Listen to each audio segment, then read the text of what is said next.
le meilleur marketing dans le domaine de la santé, ça restera le bouche à oreille. Quand tu vois un physiothérapeute, quand tu vois un professionnel qui te règle ton problème, évidemment que tu vas en parler aux autres. J'ai commencé évidemment ma carrière où est-ce que je voyais des patients, mais ensuite, je voyais le conjoint, je voyais le voisin, je voyais les amis. C'est comme ça que tu crées ta clientèle. 60% de nos références, c'est du bouche à oreille. Plus de 60%.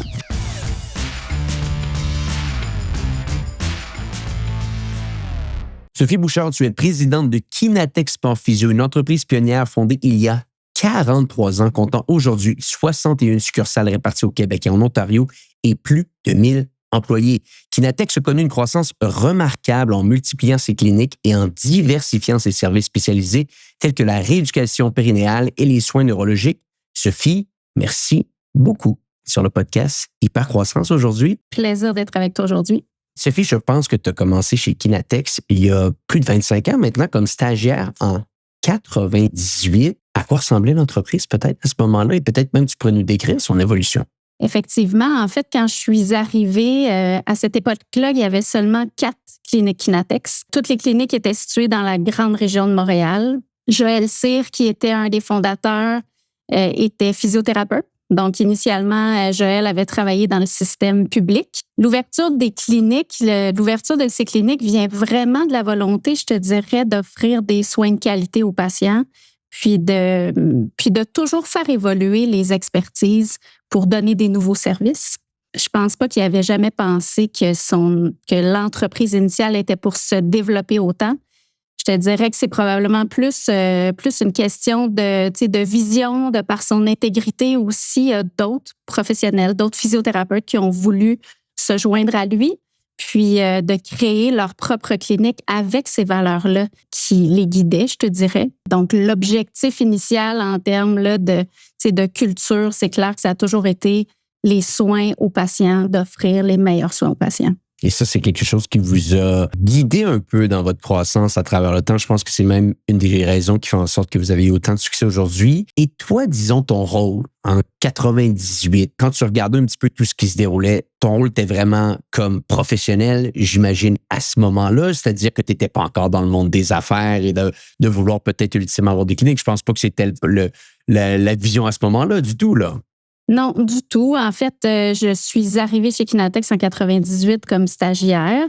Je te dirais que le domaine des affaires m'a toujours intéressée. Par contre, quand j'étais à l'université, j'avais quand même pris, même si j'étais dans le domaine de la santé, j'avais pris des cours en droit des affaires, en planification financière. Donc, c'est toujours quelque chose qui m'a vraiment intéressée. Mais quand je suis arrivée chez Kinatex, que j'ai commencé à travailler au début des années 2000, je venais de terminer mon bac, je poursuivais mes études en ostéopathie. Donc, les cours d'ostéopathie durent 7 ans, donc c'est 5 ans de formation. Après ça, il y a 2 ans pour l'écriture de la thèse. Donc, j'étais vraiment dans le domaine de la santé. C'était vraiment ça l'objectif premier, de traiter mes patients puis de devenir une meilleure professionnelle. Et ce qui est très intéressant ici, et je pense que ça vaut la peine de juste prendre un tout petit peu de temps pour les gens qui nous écoutent aujourd'hui, c'est que vos 61 succursales, au moment où on se parle, sont bâties sous une forme de coop. Et on a eu une belle discussion, toi et moi, là-dessus, que tu m'expliquais les nuances des distinctions qu'il peut y avoir entre ce modèle et un modèle de franchise ou un modèle, bien entendu, de corporation classique où est-ce qu'on va posséder l'entièreté des succursales à même le siège social. Et je pense que pour l'histoire de croissance que vous avez vécue, ça va être important de bien décortiquer ce mécanisme-là parce que ça vous a grandement aidé. Peut-être tu peux prendre juste un peu de temps et nous expliquer le processus de mécanisme, le processus de coop de Kinatex ici. En fait, oui, notre modèle est vraiment différent. Quand on parle de franchiseurs, franchisés, donc il y a 4, 5, 10 actionnaires qui peuvent être propriétaires de plusieurs succursales. Donc, dans les autres, dans notre domaine, ça fonctionne beaucoup comme ça. Contrairement à nous, c'est-à-dire qu'aujourd'hui, en 2025, on est rendu 148 actionnaires propriétaires de nos succursales. Notre modèle, c'est que chacune des 61 cliniques a ses propres propriétaires. Donc, on est toutes des incorporations indépendantes. Dans des cliniques, il y a 4, 5 propriétaires. Il y a des cliniques qui sont plus grandes, qui ont 10, 12 propriétaires. Et puis, on a toujours dit qu'on fonctionnait un peu sous le modèle coop, ce qu'on est en train de concrétiser là aujourd'hui, mais on a toujours fonctionné de cette manière-là, c'est-à-dire que chacune des cliniques, tu as les propriétaires indépendants et puis on a Groupe Kinatex qui est un centre de service, donc un centre de service pour chacune de ces cliniques-là. Donc, tout ce qu'on est capable de venir travailler, en fait, de mettre en commun, que ce soit du marketing, que ce soit des ressources humaines, une portion de comptabilité. Donc, on amène ça au siège social et le siège social donne des services en retour à chacune des cliniques. Donc, le siège social qui est Groupe Kinatex. Donc, dans les cliniques, les propriétaires, ce sont d'abord des professionnels de la santé. On a graduellement intégré des membres de personnel admin. Donc, ce sont des physiothérapeutes, des ergothérapeutes, des ostéopathes qui sont propriétaires de leur propre clinique. Donc, chacun des propriétaires est collé à leur équipe. Donc, on est sur le plancher avec nos employés. Ce sont des gens qui sont là au quotidien, qui traitent au quotidien les patients. On pense vraiment que c'est le meilleur modèle, c'est-à-dire qu'on est capable de répondre à l'unicité de chacune des cliniques. Si j'ai une clinique à Joliette, si j'ai une clinique au centre-ville de Montréal, les besoins de la communauté ne sont pas les mêmes. Donc, on est capable de venir s'adapter à chaque clinique. Puis, on se met en groupe pour avoir notre effet de groupe, justement, cette force-là de groupe. Et toi, à travers le temps, ce qui est tellement intéressant, c'est que tu as commencé avec l'organisation fin des années 90, début des années 2000, et tu es une professionnelle de la santé, mais très rapidement, tu deviens une entrepreneur, tu deviens une dirigeante. À ce jour, je pense que c'est 10 succursales que tu comptes, toi, de ton côté, exactement. au niveau personnel. OK, Oui. donc, et ça, je pense que ça vaut vraiment la peine de décortiquer un peu comment tout ça s'est mis en place de ton côté. Quel a été le déclic un peu de te dire, moi, j'aimerais passer de l'autre côté et j'aimerais les diriger mes propres cliniques? Est-ce que c'est l'équipe de Kinatex à ce moment-là qui sont venus vers toi pour te parler de l'opportunité? Est-ce que c'est toi qui t'es dit, c'est quoi, j'aime tellement le modèle, j'aime tellement l'entreprise que pourquoi pas essayer de posséder mes propres succursales également de mon côté? Mais je te dirais que c'est un peu des deux. C'est-à-dire que quand j'ai commencé à travailler comme thérapeute, j'étais à la clinique du centre-ville.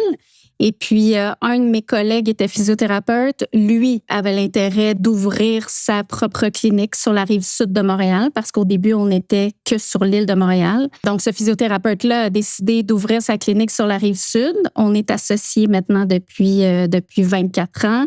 Donc, on a ouvert la première clinique à Brossard. Je suis arrivée là comme employée, mais rapidement. C'est sûr que je me suis vraiment intégrée. J'ai été très investie dans le développement de cette clinique-là. Donc, je suis devenue propriétaire en 2001. Puis après ça, graduellement, cette clinique-là, c'est sûr que les deux, on traitait à temps plein. On faisait de la gestion, on développait les différents services. On a accueilli beaucoup, beaucoup de nouveaux membres dans cette équipe-là. On a déménagé, on a agrandi, on a réagrandi cette clinique-là. Donc, c'est sûr qu'on a fait évoluer cette clinique-là. Au fil des ans aussi, j'ai été impliquée dans l'ouverture de nouvelles succursales. J'ai été impliquée dans aller aider certaines cliniques qui avaient peut-être atteint une espèce de plateau. Donc, on les a aidés à se relancer vers l'avant. Puis, pendant la pandémie aussi, j'ai été impliquée dans l'acquisition de cliniques, donc dans le coin de l'Estrie, dans la région de Québec. Donc là, c'est vraiment d'autres actions vraiment différentes là, l'ouverture de cliniques versus l'acquisition de cliniques avec du personnel déjà existant. Donc, pendant toutes ces années-là, c'est sûr qu'il y a eu un paquet de projets.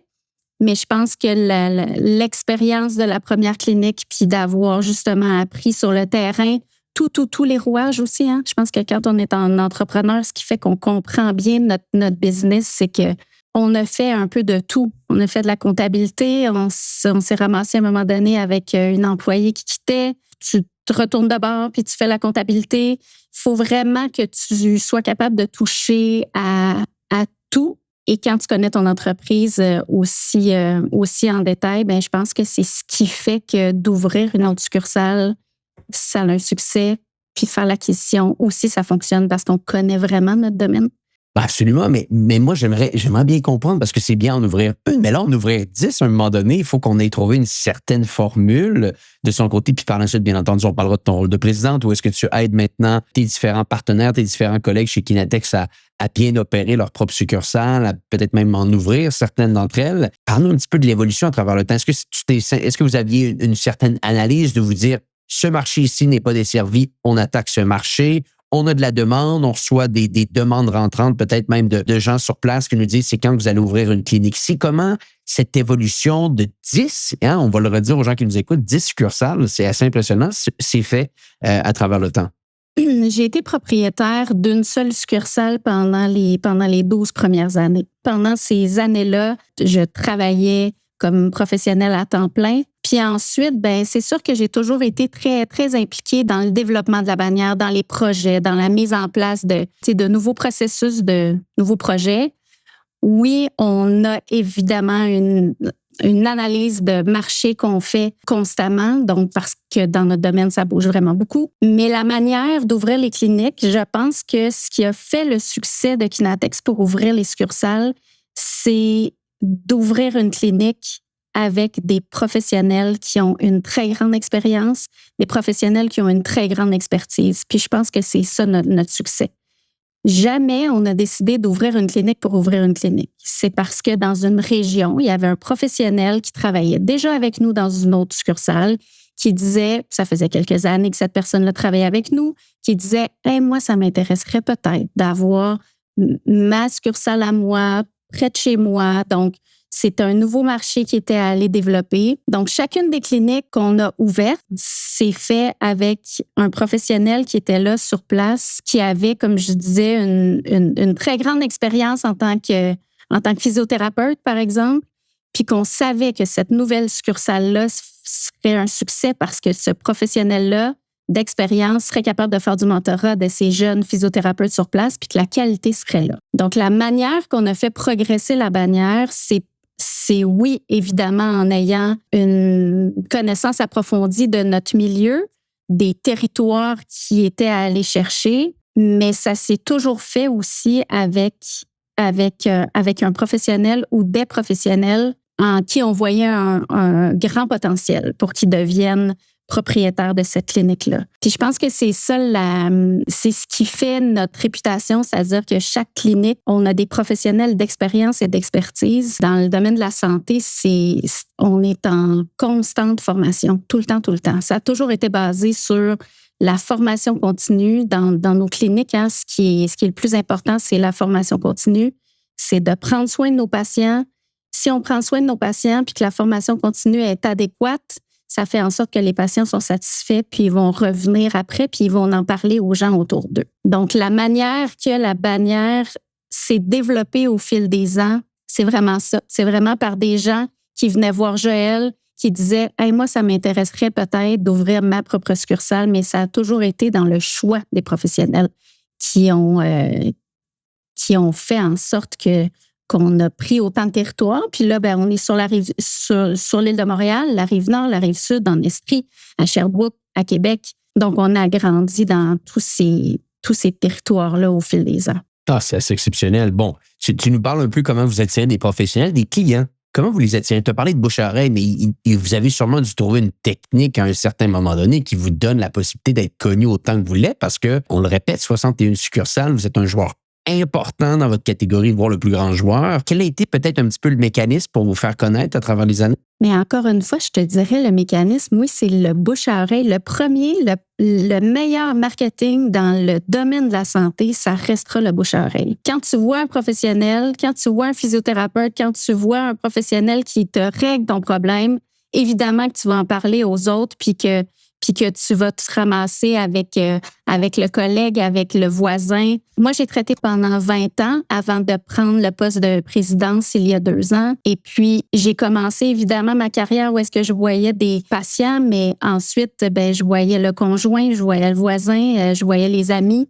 C'est comme ça que tu crées ta clientèle. 60% de nos références, c'est du bouche à oreille. Plus de 60%. Évidemment qu'on va faire des des campagnes marketing. C'est sûr qu'on fait parler de nous. On essaie de redonner beaucoup à la communauté, c'est-à-dire ça fait quelque temps qu'on fait des conférences grand public qu'on appelle.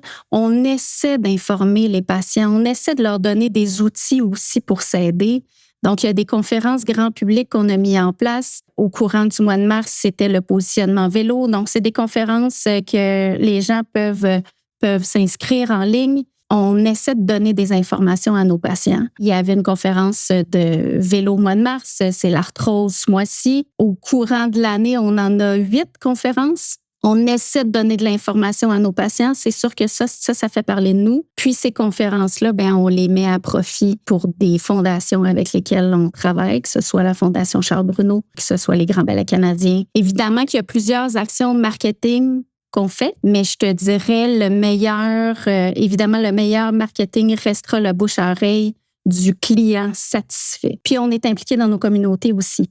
On se rappelle, comme on n'est pas une grande bannière dirigée par quelques propriétaires qui connaissent pas tant leur milieu ou qui sont dirigés par des firmes d'investissement, parce que maintenant, les firmes d'investissement sont arrivées au Québec qui sont allés chercher certaines cliniques, qui ont un siège social à Toronto, qui connaissent pas tant la réalité du marché. Nous, nos propriétaires, ce sont des gens qui demeurent dans le coin de leur clinique souvent, donc ils sont très impliqués dans leur communauté, dans les équipes de sport, puis dans les activités locales aussi. Fait que c'est sûr qu'on fait parler de nous localement. Puis au niveau provincial aussi, c'est sûr. C'est ça qui est très intéressant, c'est qu'on dirait que le terme me semble être le bon ici. Beaucoup de cette croissance-là, de cette évolution s'est faite de manière organique. La tienne également, j'ai l'impression. La tienne également, parce que tu as toujours été très, très proche de l'équipe de Kinatex. Je pense que les valeurs de l'organisation étaient très, très proches de tes valeurs personnelles. Tu possèdes 10 succursales. À la base même, tu es une professionnelle. Donc, tu connais le produit qui m'a l'air d'être la chose la plus importante dans tout ce que vous faites chez vous. C'est le produit, le service que vous offrez. Tu as compris ici que le terme produit est surtout orienté sur la qualité du service que vous allez offrir aux clients. Et comment, tranquillement, on a voulu peut-être te présenter une évolution et de t'amener davantage au niveau du siège social? Parce que j'imagine que ça doit quand même être très confortable, toi, de ton côté, de posséder tes succursales et de les gérer comme tu le veux. Comment ils sont peut-être venus te parler pour te dire, bon, tu sais quoi, tu aurais peut-être le profil pour diriger l'ensemble du groupe? Encore une fois, je pense que c'est venu graduellement. Je pense que ça vient, entre autres, probablement du fait que les cliniques pour lesquelles je suis propriétaire, les cliniques qu'on a ouvertes et pour lesquelles on a fait différentes acquisitions, je pense que ces cliniques-là ont un beau succès. Ça fait longtemps que je suis là, puis les projets dans lesquels je me suis investie, je pense, ça a souvent super bien fonctionné. Donc, c'est sûr qu'on essaie de reproduire ça, puis je vous dirais que c'est je te dirais que c'est vraiment un effort de groupe, là. On est 148 actionnaires. On a chacun nos forces. Puis on travaille très bien ensemble. Il y a des gens qui nous disent, mon Dieu, Sophie, ça doit être tellement compliqué dans vos rencontres d'actionnaires, 148 actionnaires qui veulent diriger cette entreprise-là. Puis pour vrai, on arrive tout le temps avec des consensus, évidemment, mais c'est qu'on est ouvert à aller chercher l'opinion de l'autre et on va le travailler ensemble. Il y a des dossiers là qu'il y a certains actionnaires qui vont travailler de leur côté. Il y a d'autres dossiers que ça va être d'autres actionnaires. On essaie de trouver à l'intérieur de nos 148 actionnaires les personnes qui vont nous aider à faire évoluer ces projets-là rapidement, puis dans la bonne direction. Ouais, ce qui m'a amené dans ce poste-là, c'est sûr, c'est au fil des ans. Je pense que les projets que j'ai développés, les projets que j'ai mis en place, oui, ils ont eu un bon succès. On fait une petite pause sur l'épisode en cours parce que je veux vous poser une question. Est-ce que, comme moi, les tarifs américains vous font peur?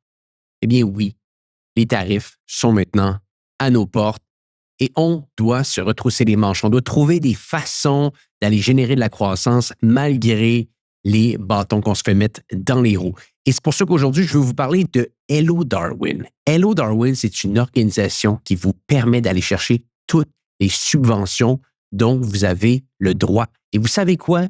Des subventions concernant l'exportation, il y en a des tonnes au Canada. Il y en a une nouvelle Can Export qui revient sur le marché et l'équipe de Hello Darwin est capable de faire tout le travail administratif pour vous. Allez vous chercher l'argent, le mettre dans votre compte en banque et vous permettre de continuer à aller chercher cette croissance ou plutôt cette hyper-croissance. Et l'équipe de Hello Darwin est un partenaire depuis très longtemps maintenant du podcast. Et la raison pour laquelle on les aime autant, c'est qu'ils sont capables de vous trouver l'argent qui va être capable de vous permettre de débloquer la prochaine étape, la prochaine croissance, la prochaine expansion de votre organisation. Allez les voir au go.hellodarwin.com/hypercroissance et obtenez 10% de rabais en travaillant avec eux. Donc, je le répète, go.hellodarwin.com/hypercroissance. Et le plus beau dans tout ça, c'est qu'Hello Darwin vous garantit littéralement qu'ils vont être capables d'aller vous chercher l'argent en subvention. Et si ça ne fonctionne pas, ils vont vous rembourser ou vous payer la différence. Donc, c'est sans risque. Allez les voir, go.hellodarwin.com/hypercroissance. Ils font le travail pour vous pour aller vous chercher vos subventions et contrer ces fameux frais de douane. De retour à l'épisode en cours. Et parle-moi un petit peu de ça, de cette croissance par acquisition. Donc, vous avez fait le volet organique. Comment se met en place la croissance par acquisition de votre côté? On ne se le cache pas, la pénurie de main-d'œuvre, elle est présente pour tout le monde. Puis nous, dans le domaine de la santé, elle est très présente aussi. Pendant un certain temps, quand on analysait nos territoires, quand on analysait le marché, il y a les deux options, l'ouverture d'une nouvelle clinique puis l'acquisition d'une clinique avec des professionnels qui sont dans cette clinique-là. Donc, c'est venu un peu dans cette analyse-là. C'est venu aussi du fait que, comme je disais tantôt, il y a des firmes d'investissement qui sont arrivées au cours des dernières années. Puis, évidemment qu'on s'est fait approcher par ces firmes d'investissement-là qui, pour eux, ça aurait été beaucoup plus simple d'acheter un grand groupe comme nous puis de faire de prendre position ici au Québec avec les 50 quelques succursales qu'on avait jadis, puis de se positionner, puis de grandir avec ça. On a décidé de rester maître chez nous et de gérer nos propres choses. Quand ils sont arrivés, c'est sûr qu'ils mettaient une pression sur le marché en allant voir les actionnaires de cliniques en leur disant, là, il va y avoir une consolidation du marché, c'est le temps de vendre. Nous, on allait les voir en leur disant, il n'y a aucun stress. Vous verrez ce que vous voulez faire. Puis on avait ciblé certaines cliniques qui avaient beaucoup, beaucoup d'expertise, qui avaient des professionnels ultra compétents, hyper compétents, soit des enseignants dans des universités, que nous, on avait ciblé, puis on avait dit, si à un moment donné, vous êtes rendu à vendre, ben on serait intéressé. Donc, c'est de cette manière-là qu'on a fait l'acquisition de certaines cliniques. Ces cliniques-là ne voulaient pas nécessairement joindre justement un groupe ou se faire acheter par des firmes d'investissement, mais ils préféraient davantage faire partie d'un groupe comme le nôtre. Donc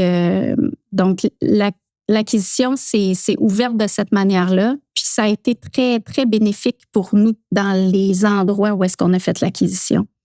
Autant pour arriver dans un milieu avec une clinique déjà existante qui a une super réputation, puis on permet de grossir à ce moment-là de cette base-là. Intéressant. Et ça représente quoi un petit peu dans votre croissance aujourd'hui? Si vous regardez un peu la suite, est-ce que vous pensez que le volet acquisition fait partie à 50% du plan de croissance? Est-ce que vous pensez que l'évolution des prochaines cliniques va être davantage dans un contexte d'ouverture? Comment que le marché se dessine un peu devant vous en ce moment? Je te dirais que c'est encore un mix des deux. Puis ça dépend vraiment des milieux. Ça dépend vraiment des milieux, du nombre de professionnels qui sont présents dans ce territoire-là, du nombre de... C'est le boom économique aussi dans certaines régions. Donc, je te dirais, c'est probablement 50-50 parce qu'il y a encore des endroits d'ouverture de nouvelles cliniques super intéressants. Puis, il y a des endroits que c'est vraiment de l'acquisition parce qu'il y a un moins grand boom dans ce coin-là, par exemple. Et les acquisitions sont toujours, ou souvent, on pourrait dire ça, fait de manière à ce qu'un indépendant qui travaille sur place et qu'à un certain moment donné, on lui parle un petit peu de cette possibilité de dire, nous, on est intéressés, on a un groupe québécois, on veut rester indépendant, voici notre modèle qui, selon nous, selon ce qu'on a été capable de voir, est plus intéressant que ce qu'on voit habituellement. Et c'est souvent comme ça que vous êtes capable de grandir un peu la marque, là. Ça, et souvent, les gens nous approchent justement parce qu'ils se sont fait approcher par des gens de l'extérieur. Et oui, notre modèle est intéressant parce que lors de cette acquisition-là, par exemple, il y a des professionnels, il y a des physiothérapeutes qui veulent encore continuer Donc, il y a une possibilité soit de se faire acheter à 100% ou soit de se faire acheter à un certain pourcentage aussi. Donc, puis, pour certaines cliniques ou pour certains propriétaires qui se sentent des fois peut-être un peu seuls dans tous les défis de gestion parce qu'ils sont grands, nos défis de gestion. Les défis de gestion de ressources humaines sont grands. Donc, il y en a qui disent « Hey, j'aimerais peut-être ça me joindre à vous pour justement faire partie de la force de ce groupe-là, mais je conserve quand même un certain pourcentage d'actions qui fait que ça me tente encore de faire évoluer cette entreprise-là, mais avec un soutien que m'offre la bannière Kinatex. » Donc, c'est soit des gens qui nous approchent, soit des cliniques qu'on a ciblées, qu'on trouve intéressantes. Donc, différentes options. Là. Intéressant. Et bon, on revient à ton rôle de présidente. À quel point ça a changé ton travail? Parle-nous un petit peu de qu'est-ce que tu faisais en étant présidente, entre parenthèses, non, littéralement, présidente de tes 10 succursales, propriétaire de tes 10 succursales, dirigeante, et maintenant présidente du groupe. Essaye de bien nous expliquer le tout dans un contexte de coop, parce que beaucoup d'entrepreneurs qui nous écoutent sur le podcast qui sont dans l'entreprise privée, qui vont comprendre la réalité d'un président d'une entreprise privée, mais peut-être on aurait des interrogations sur les différences qu'il pourrait y avoir avec votre système. Parlons un petit peu de l'évolution de ton rôle et comment tout ça a changé. J'ai essayé de continuer d'être sur le plancher, c'est-à-dire de traiter mes patients le plus longtemps possible. Donc, j'étais propriétaire de plusieurs cliniques, mais je continuais à traiter. Je trouvais ça ultra important, pour connaître les besoins de nos employés. Je pense qu'il n'y a pas de meilleur moyen que d'être sur le plancher avec les gens, puis de comprendre aussi la réalité de nos patients. Donc, j'ai continué à traiter pendant une vingtaine d'années jusqu'à temps que je prenne le poste de présidence, que là, ça ne fonctionnait plus, évidemment. Donc, propriétaire de clinique, propriétaire de ces 10 cliniques-là, c'est sûr qu'on est des groupes d'actionnaires, hein? Donc, on a des rôles établis, on a des rôles définis. C'est vraiment un travail de gang dans chacune des cliniques. Donc, on y va par chacune nos forces. Puis quand je suis allée prendre le poste de présidente du groupe, mais c'est sûr que là, ça change. C'est-à-dire qu'on a le siège social, on a environ une dizaine d'employés.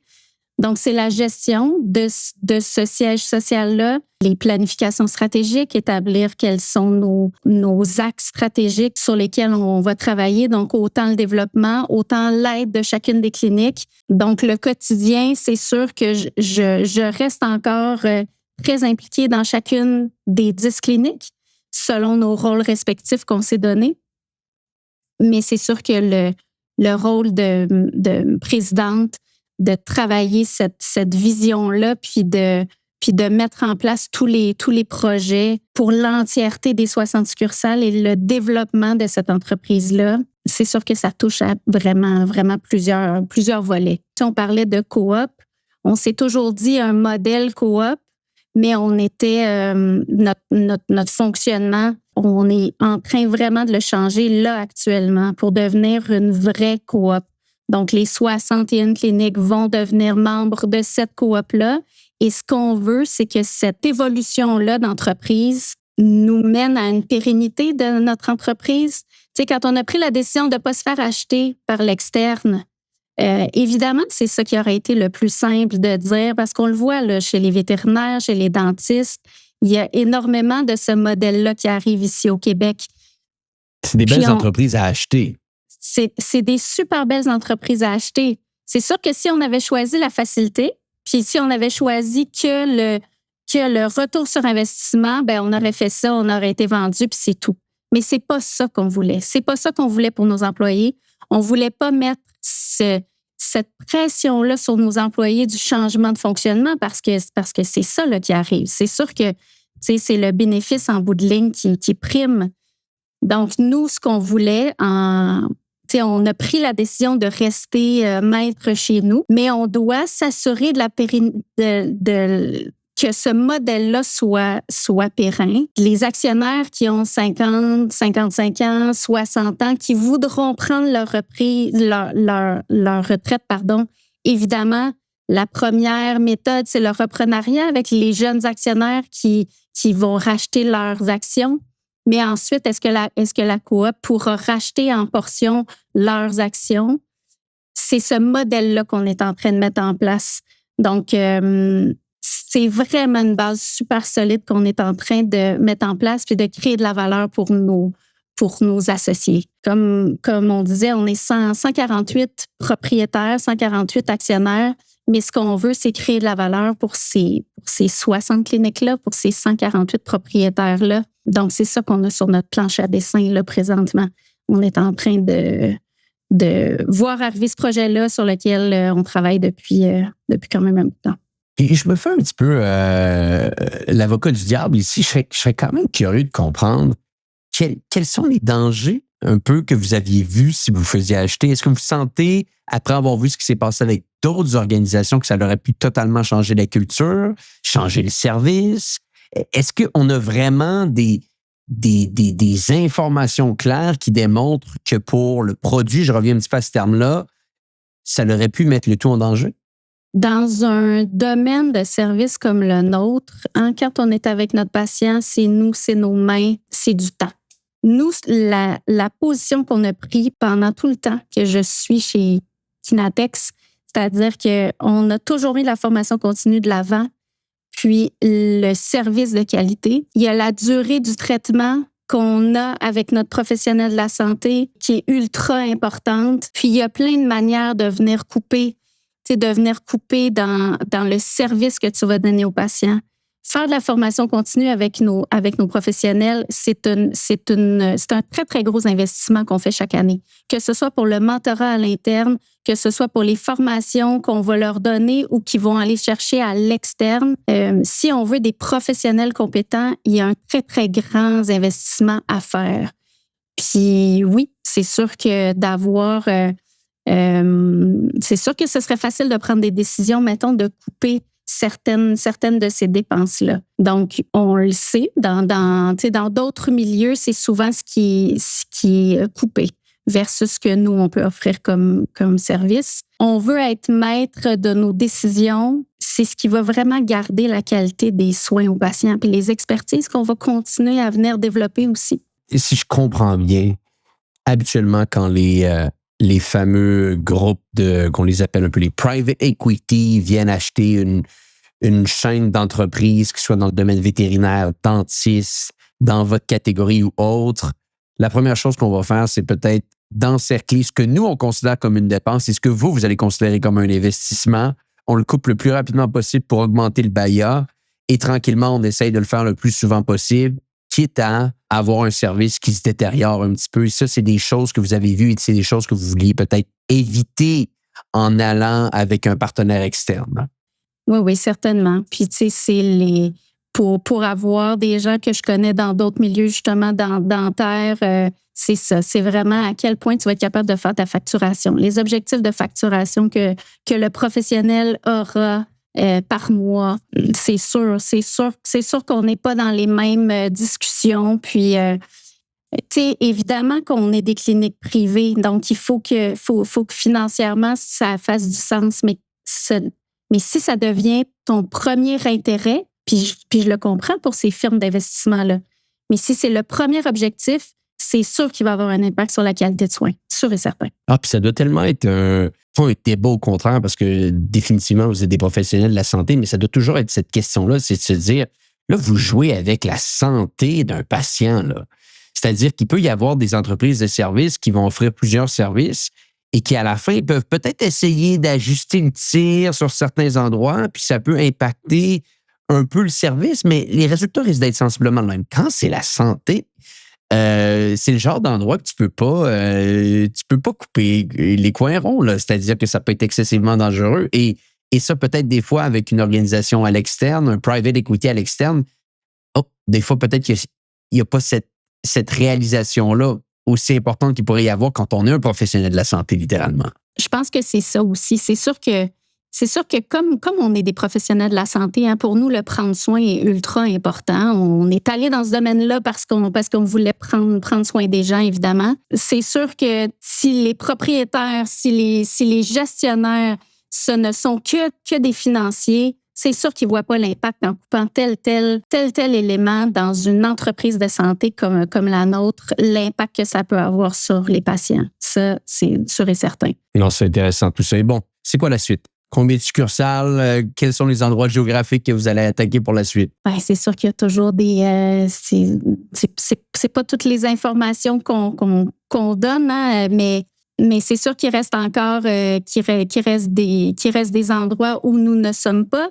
Il reste des endroits où on a des actionnaires ou des employés sur place qui nous ont dit « Ah, dans tel coin, ça serait vraiment intéressant. » C'est autant de l'ouverture de succursales que des acquisitions qui sont en cours présentement. Puis notre projet coop aussi qu'on est en train de finaliser, puis qui permettra aussi l'ouverture de certains autres services qu'on va mettre de l'avant. Donc, c'est ça. Donc, l'ouverture de nouvelles cliniques, l'acquisition et puis des nouvelles régions. C'est sûr qu'il y a des nouvelles régions où on sera sous peu. Et quand on dit région, parce que vous êtes majoritairement au Québec, là, en ce moment, Kinatex. Majoritairement au Québec, oui, exactement. Donc, on est 58 succursales et 3 en Ontario. Exactement. Oui, donc est-ce que vous pourriez aller peut-être dans d'autres provinces? Ça fait longtemps qu'on se fait poser la question. Ça fait longtemps qu'on se fait approcher. Puis il y a d'autres options qui s'offrent à nous, oui. Dans le domaine de la santé, c'est sûr que c'est des fonctionnements différents. Hein, avec les autres professionnels, c'est sûr qu'il y a des fonctionnements différents. Donc, que ce soit l'Ouest canadien ou d'autres provinces canadiennes. Mais il y a différents projets qui sont discutés, effectivement. Mais il reste encore de la place au Québec. Au Québec, on est dans la grande région de Montréal, comme je disais tantôt, l'Estrie, Sherbrooke, Québec, mais il reste encore d'autres coins qui ne sont pas desservis. Où est-ce qu'on pourrait se retrouver certainement? Et pour terminer, on veut toujours savoir sur le podcast comment que les dirigeantes prennent soin de eux. À quoi ressemble peut-être ta routine de dirigeante? Est-ce que tu as une routine avant, pendant et après le travail? Oui, certainement. Ben, le matin, moi, j'ai toujours été très, très lève-tôt. Donc, séance de yoga le matin, méditation. C'est toujours mon moment. C'est toujours mon moment. Donc, je me réveille très, très tôt. Donc, avant que la maison soit réveillée, avant que les enfants, avant que tout le monde soit réveillé, c'est mon moment à moi. Ensuite, comme je disais tantôt, ben c'est sûr que pour moi, c'est important d'aller prendre le pouls du terrain, donc d'aller dans les cliniques. Donc, je vais, oui, à notre siège social qui est à Montréal, mais je vais me promener aussi dans les cliniques pour voir ce qui se passe, pour entendre. Puis, ben, c'est sûr qu'après le travail, pour moi, la nature est vraiment importante. Donc, j'essaie de faire le plus d'activités de plein air possible. Donc, on essaie de... Puis là, le beau temps vient de recommencer, là, donc ça fait du bien. Ouais. Ah, définitivement. Écoute, c'est fascinant, Sophie. Ben, en tout cas, félicitations pour ce beau travail d'équipe. Hein. Je pense que c'est le terme à utiliser ici pour Kinatex avec votre modèle, vos 140 actionnaires. Bref, c'est assez exceptionnel. J'espère que les gens qui nous écoutent, qui auront besoin de vos services, pourront aller jeter un petit coup d'œil sur votre site Internet parce que j'imagine que c'est le meilleur endroit pour vous rejoindre. Exactement, oui. Donc, sur notre site Internet, chacune des succursales, tous nos services, toutes les expertises y sont. Oui, certainement. On mettra un lien dans les notes de l'épisode. Sophie, merci beaucoup d'avoir été avec nous aujourd'hui. Et pour les gens qui nous écoutent, eh bien, on se dit à bientôt pour un prochain épisode du podcast Hypercroissance.